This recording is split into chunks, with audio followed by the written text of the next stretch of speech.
So today, we're going to dive into the really strange story of a piece of military history that got well, let's call it a unique modern makeover. It's a story about battlefield innovation, some pretty famous flaws, and one incredibly bizarre rifle. And honestly, it all kicks off with this one simple question. You know the feeling. You walk into a local gun store and you see a genuine piece of World War II history just sitting on the rack, but someone has bolted a modern Picatinny rail right on top of it. You can't help but just look at it and go, why? Why would you do that? And that question right there is what started this entire thing. Okay, so let's get into it. The star of our show is a totally authentic Lee-Enfield No. 5 Jungle Carbine.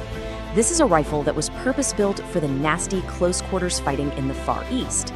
But as you can see, this particular one has been upgraded. So on one side, you have the pure historical artifact, just as it was meant to be. And on the other, you've got what the gun community lovingly calls a Bubba project.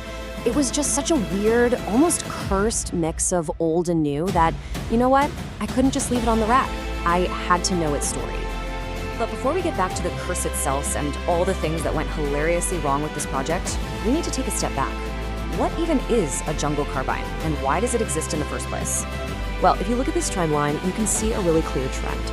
We go from these super long, almost spear-like rifles in the 19th century, great for fending off a cavalry charge, to shorter rifles once we get into the trenches of World War I. Then, by World War II, with trucks and tanks everywhere, things get even shorter and lighter.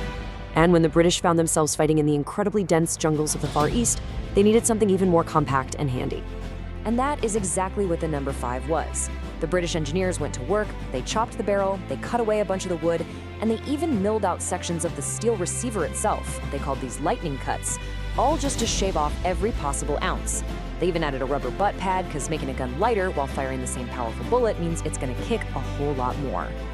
So here's a crucial tip.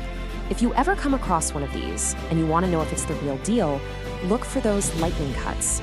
After the war, a lot of companies made fakes by just cutting down standard rifles. But milling out the receiver was an expensive step they almost always skipped. It is the #1 giveaway.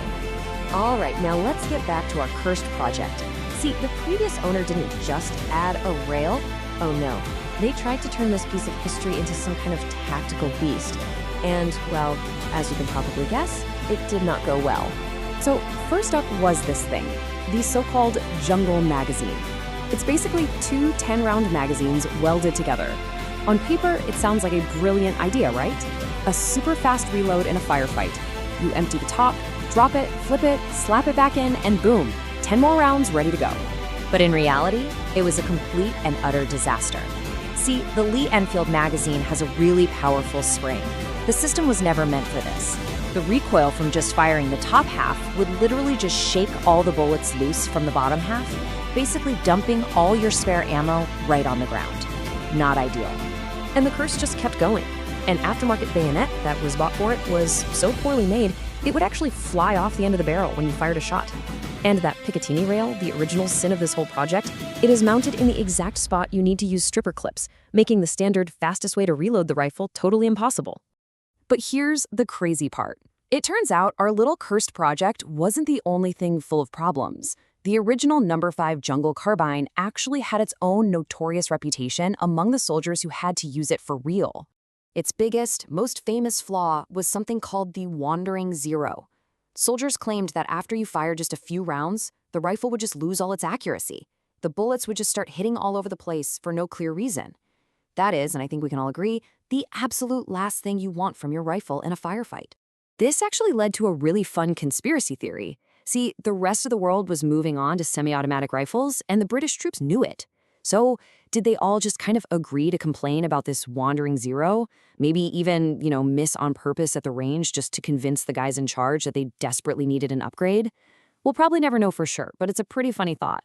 The rifle also had this other fun little quirk called rim lock. The .303 British cartridge has a rim on the bottom, and if you loaded the magazine the wrong way, the rim of one bullet could get caught behind the rim of the one below it, jamming the action solid.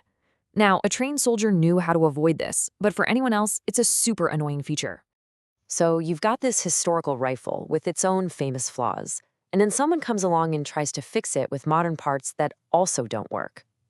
This whole project just makes you think about a much bigger and sometimes really heated debate in the gun world: the whole culture of sporterizing old military guns. And man, this slide just lays out the massive cultural shift perfectly. For a soldier coming home from World War II, taking his war trophy, maybe a rifle he literally picked up on the battlefield, and turning it into a deer rifle, that was a source of pride. But today, most collectors would look at that same act and see it as destroying a piece of history. But you gotta look at it from the veteran's point of view. It's really simple for them. They were there, they fought the war, they carried that rifle, and they earned the right to do whatever the heck they wanted with their own souvenir. It's in perspective that can get lost in today's debates, where collectors often value pristine authenticity above everything else. So after digging through all the history, the failed modifications, the cultural debates, what's the final word on the Jungle Carbine? Both the original one and our weird cursed version. Well, for one, the original rifle had one of the shortest service lives of any British firearm ever.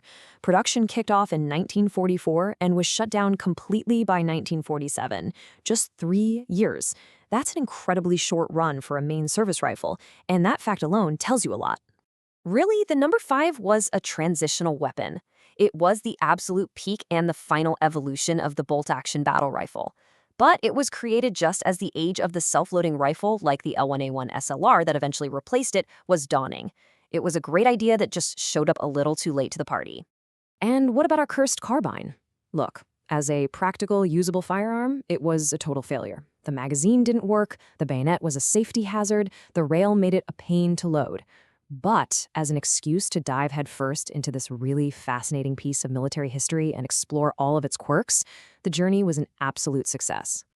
And that kind of leaves us with a final thought to chew on. This rifle, it's no longer an authentic number 5, sure, but its weird modifications tell a totally new story about a different owner from a different time with a different idea. So does that change or erase its original history? Or does it just add another, admittedly very weird, chapter to its life story? Something to think about.